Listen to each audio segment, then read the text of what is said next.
Cheki hapa kwa upande wa gold ili break kuelekea chini, na kama unajua kama ili break inabidi itarudi juu kufanya nini? Kufanya pullback kama retracement kabla kuelekea chini, kulingana na concept za kawaida. Lakini sasa kwa overall trend ya gold ni bullish.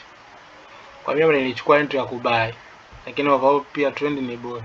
Kwa mimi take profit yangu iko huko juu kabisa, iko juu.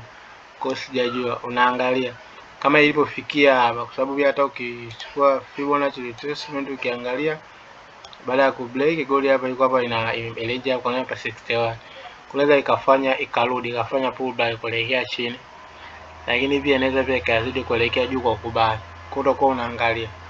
Ila kwa mimi hapa niko bado ndakuwa na check, sababu na mimi naweza ikafika huko juu, inaweza ikafika, sina hakika. Kama itakupa confirmation ya kuseli kuanzia hapa, unaweza ukaseli ukatokea hapa chini somewhere kama hapa. Kama itakupa confirmation ya kuseli inaweza kufika hadi maeneo ya hapa. Kama pia lakini pia inaweza kaelekea ikazidi kuelekea juu, ikazidi kubali. Yote inawezekana. Utaangalia kitu gani market kinakuonesha na uingie ili uweze kuingia kama ni uweze kuseli au kubali.